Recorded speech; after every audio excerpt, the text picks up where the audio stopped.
Hello everyone, welcome to Wednesday Folk Tales with me, your old friend Hedda. Yom Tov. I hope you all, wherever you are today, are having a wonderful Wednesday. Want to welcome anybody who's new. Welcome, you are more than welcome here, and you know, we're a real old friendly bunch, and you know, you're not going to feel alone. You know, everybody's going to chat to you, so we hope, you know, if you are new, that you have a wonderful time. And for the rest of the Haveners, welcome again to another one of your special, you know, days of the week. Right, so today I'm going to not bring you a children's book or fairy story. Today I'm actually going to bring you a folk tale from the region where I live, and it's a original folk tale. It's not a fairy story, it's a definite folk tale, and it's, you know, basically a curse. It's a story of a curse, but when I first heard this story, I was a little girl, and we were taught to sing the song that went with it. And we were taught to sing it in the dialect of the part of England where the story's based, which is in County Durham, and that's in the northeast of England. So I'm going to start telling you the story now. I don't know if any UK Haveners know of it. It's called the Lambton Worm. For anybody else in the world, you can Google the Lambton Worm. I'll have the description there for you, so you'll be able to Google it yourselves and look for the story yourselves. So without further ado, I'm going to start reading you the story, and then, if you'll permit my poor singing voice, I'll sing the song for you that we were taught to sing when I was very little. And it's weird because it's been about 50 years and I've never forgotten the tune, although I can't sing it as well as I used to, so I'm asking you to bear with me and stick your fingers in your ears if you have to, or skip forward. But I just thought it might add to the whole ambience of the folk tale itself, because, you know, some stories do have folk songs attached to it, and it's a very famous folk song, especially in the northeast of England, but it's generally well heard of in the UK, or anybody who comes up to visit. So without further ado, I'm now going to start reading for you the story of the Lambton Worm, and I hope you enjoy it, because this is part of my childhood.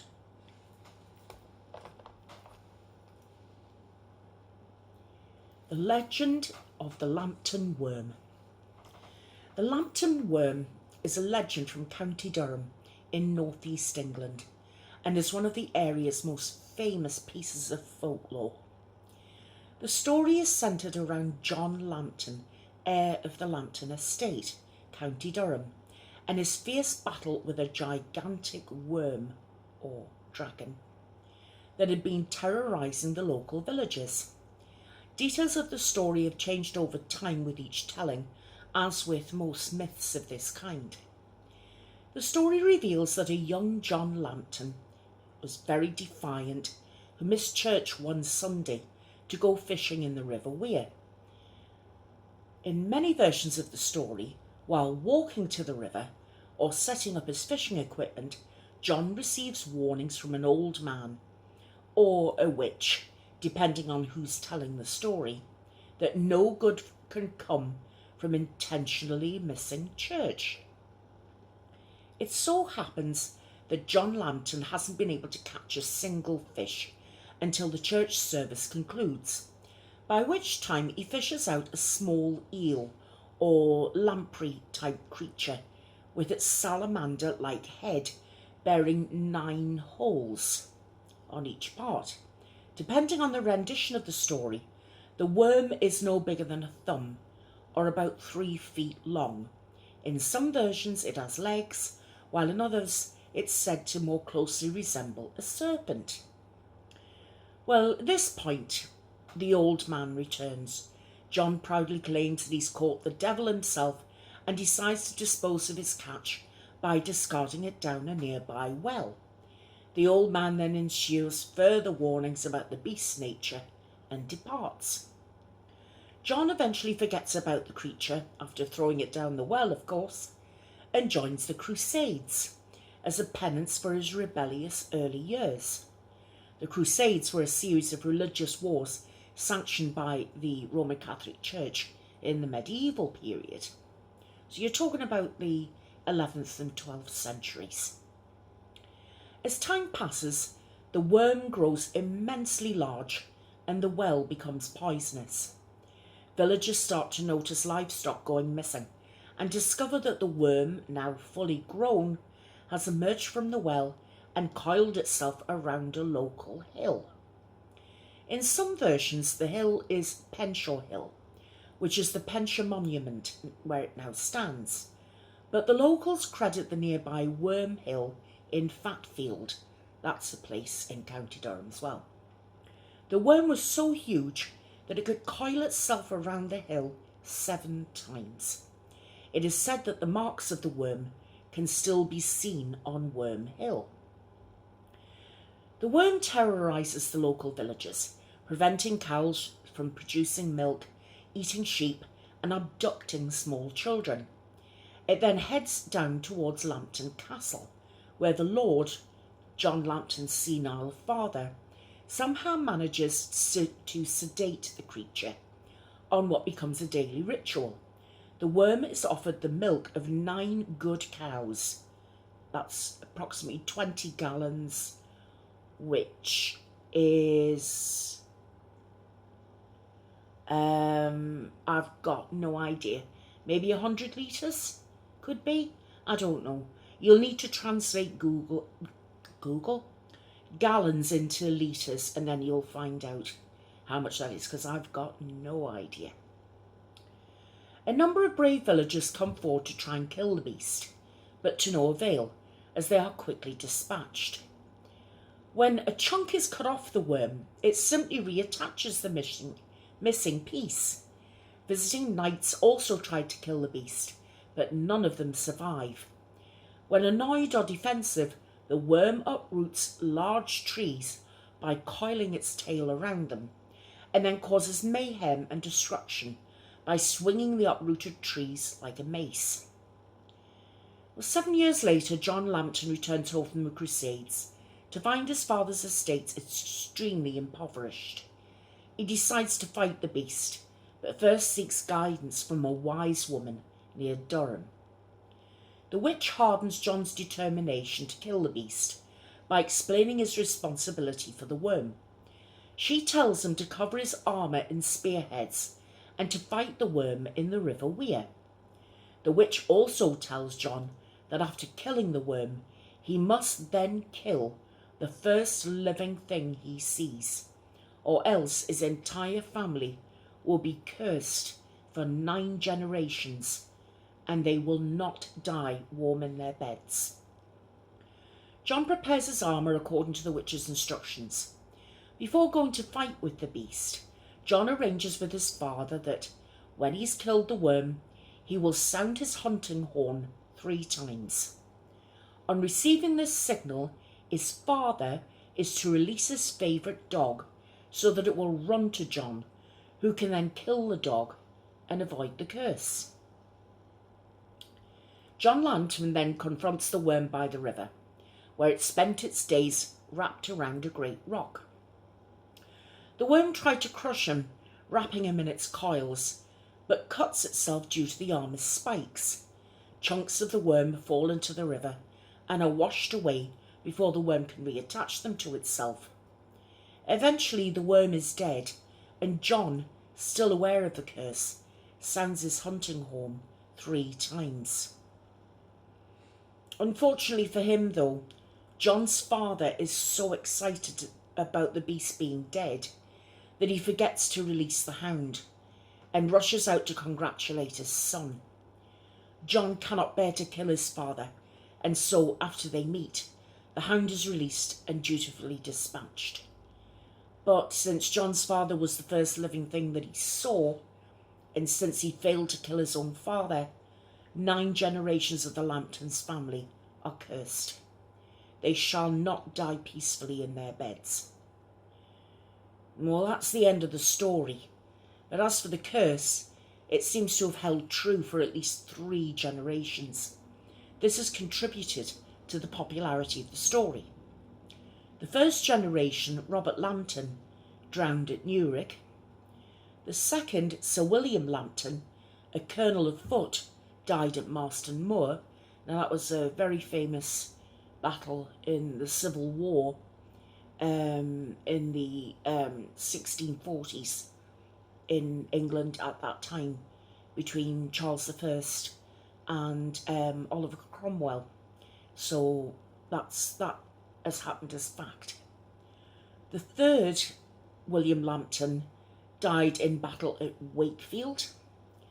And the 9th, Henry Lambton, died in his carriage crossing Lambton Bridge on the 26th of June, 1761.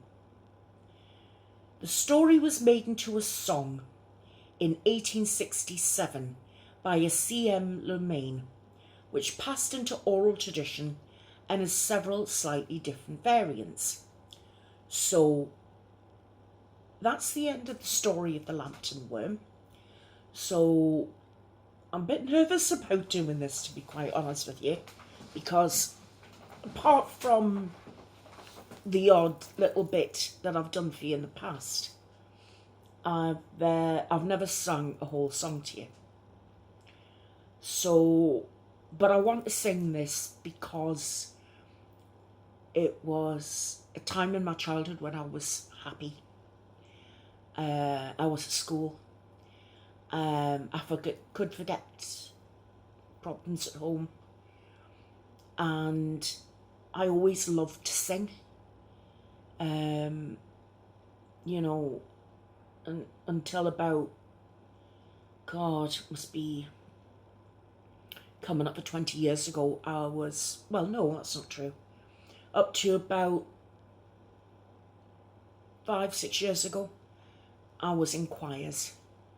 I mean, I did Jewish choirs as well as Christian choirs. I didn't mind, I just loved to sing. So, but my voice, obviously, I'm aging and it's not as it was, but it's, you know, my current problems up with my thyroid and, you know, having radiotherapy and, you know, the fibro and all the 9 yards. Plus, I can't hold my head up properly because the hump between my shoulder blades now, because my neck bones are compacting. And then you've got the COPD. I don't have the breath that I used to have to hold the notes. But if you will bear with me, I will do my very, very best. Okay? So, I'm quite nervous. But like I said, if you bear with me, I'll be so grateful. I just thought it might cheer somebody up, or at least, you know what? It might give you something to laugh at. Like, you know, God, have you seen Hedda trying to sing? You know, maybe somebody might get a genuine laugh out of it. And you know what? I don't mind. You know, I'm putting myself out there to do this. Sorry, fibro sniffles. I'm putting myself out to do this, so it is what it is. Somebody might take this and might go viral, and you see this silly woman singing this song. I don't know. But I'm going to go for it, so wish me luck. One Sunday morn young Lambton went a-fishing in the weir, and catched a fish upon his hook, it thought looked very queer. What wanton kind of fish it was, young Lambton couldn't tell. He hadn't fished it, carry it hem, so he hided down the well. Wisht, lads, had ye gobs, I'll tell yous all an awful story. Wisht, lads, had ye gobs, I'll tell you about the worm. Now Lambton felt inclined to come and fought in foreign wars. He joined a troop of knights that's cared for now their wounds nor scars. And off he went to Palestine, where queer things him befell, and very soon forget about the queer worm down the well. Wisht, lads, had ye gobs, I'll tell yous all an awful story. Wisht, lads, had ye gobs, I'll tell yous about the worm. But the worm got fat and growed and growed and growed an awful size. He great big teeth and a great big gob and great big goggly eyes. And when it needs he crawled about to pick bits up of news. If he felt dry upon the road, he milked a dozen coos. Wisht, lads, had ye gobs, I'll tell yous all an awful story. Wisht, lads, had ye gobs, I'll tell yous about the worm. This fearful worm had often fed on calves and lambs and sheep, and swally little bairns alive when they lay down to sleep. And when he'd eaten all he could, and had had all his fill, he crawled away and lapped his tail 7 times round Penshire Hill. Wisht, lads, had ye gobs, I'll tell yous all an awful story. Wisht, lads, had ye gobs, I'll tell yous about the worm.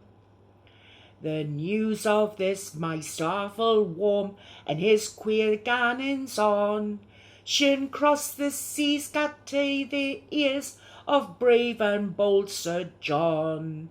So home he came and catched the beast and cut him in 2 halves, and that's shin stopped his eating bairns and sheep and lambs and calves.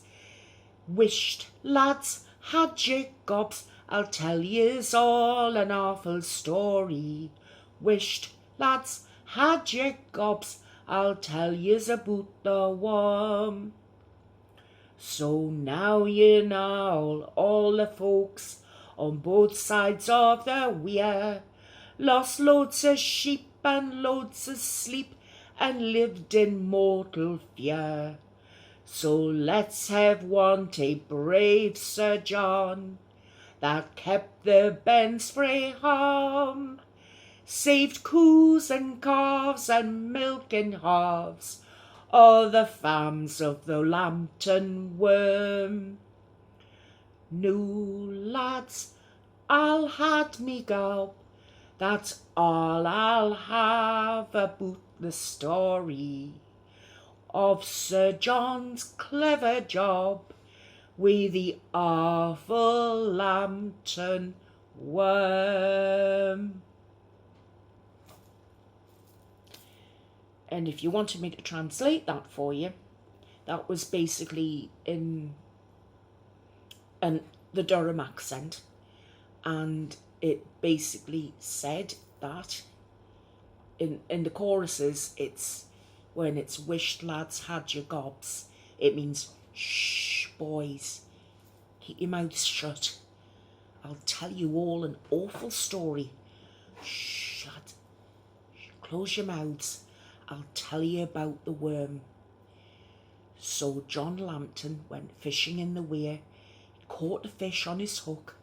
He thought it looked very queer, but what kind of fish it was, young Lambton couldn't tell. He couldn't be bothered to carry it home, so he threw it down the well. Now, Lambton felt inclined to go and fight in foreign wars, and he joined a troop of knights, who weren't bothered about wounds and scars. And he went off to Palestine, where queer things him befell, and he very soon forgot all about the worm that's down the well. But the worm got fat and grew bigger and bigger and grew a terrible size. He had great big teeth and great big mouth and great big goggly eyes. And when at night times he crawled about to pick up bits of news and things around about, if he felt like he was thirsty, he would milk a dozen cows.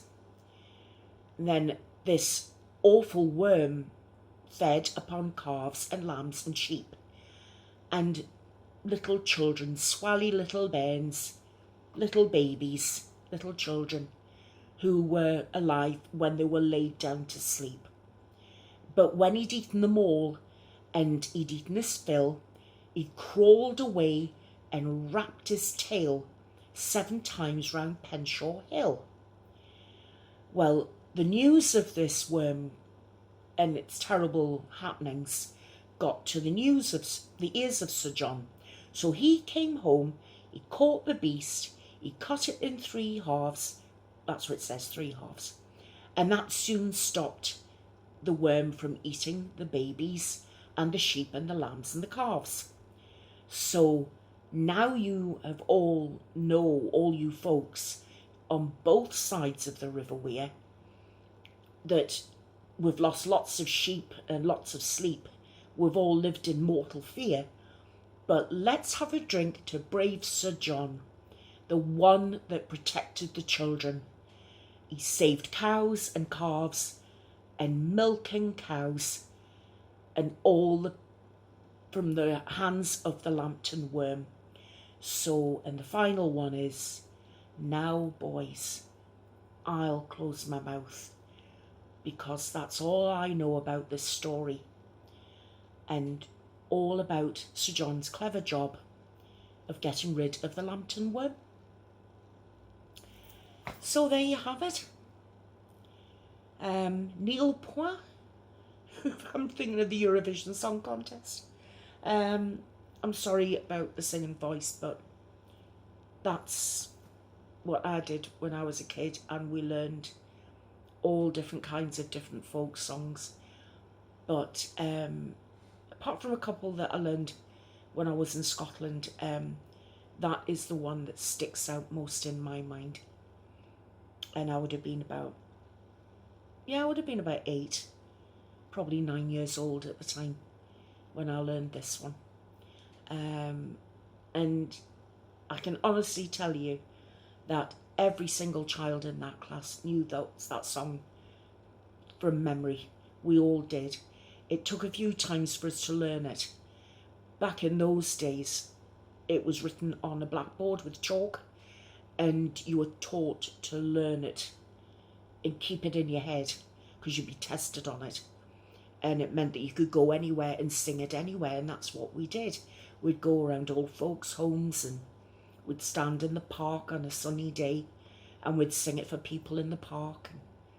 And it's brought back a lot of nice memories for me, because I don't have many happy memories of my childhood, but this is one of them. So I'm really happy to be able to share it with you. Sung badly or not, I'm just glad I've been able to share it with you. So that is the end of today's folk tales. I wanted to ask you if there's been any progress made with regard to making your Facebook group, because I think it would be a really good idea to get that up and running as soon as possible. And it's just a little bit of advice from me. The people who come regularly, I would ask to take note of the people who occasionally come, so that you recognise them when they ask to come in to the Haven. I know a lot of people don't comment, so when the group is up and running, it would be nice if a link was put here so that we could all come and visit. Now, I think today's the 11th of December. Next Wednesday's folk tale, it's not so much a folk tale, it's a story that's been made into a movie, but it's Dr. Seuss's How the Grinch Stole Christmas. because I'm sort of up in the ante when it comes to our first Christmas in the Haven. So I thought next Wednesday I'm going to read How the Grinch Stole Christmas, and then I'll have the spooky sessions on the Friday as normal. Oh yes, this coming Friday, it's Friday the 13th. Ooh. I've got a fictional story about the Krampus. So I was thinking of reading that to you. Unless, anything else comes up, and then I might read it on the 20th of December instead. Because on the 21st, we've got Christmas in the Haven. And it's going to take 2 3/4 hours roughly to read A Christmas Carol by Charles Dickens. I will be getting dressed up, because I think that's what's expected of me, to show some kind of Christmas spirit. Even though I'm Jewish, I'm still more than happy to do it, because at the end of the day, we all need laughter and we all need a bit of fun in this world. And, I'm not going to be so short-sighted as say, well, I'm Jewish, I'm sorry, I don't celebrate Christmas, so I can't help you out. I don't think that's fair. Plus the fact I would be lying if I said I didn't celebrate Christmas. I do. We've got Hanukkah and Christmas in the same week, so it's going to be busy, but my husband's not Jewish, and I have a Christmas tree up for him. I serve him a Christmas dinner, but he also joins in with Hanukkah with me and the children, so everybody wins.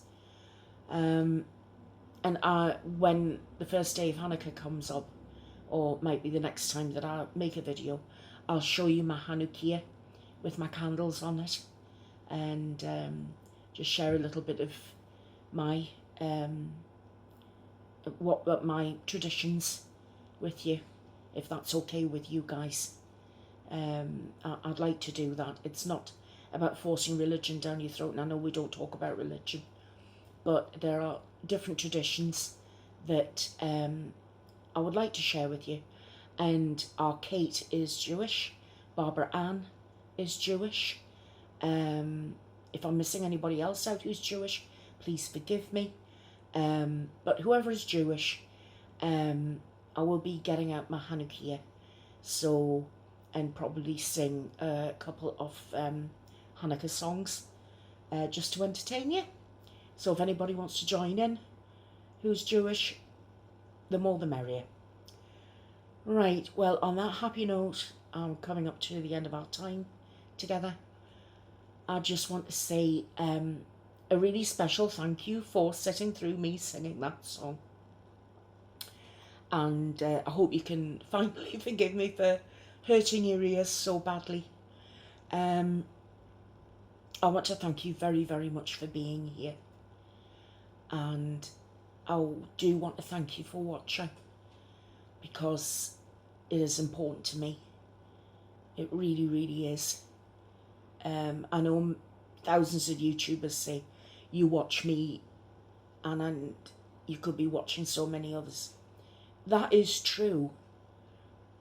It's just that so many have found me for different reasons, and some have just seemed to have stumbled over me from somewhere.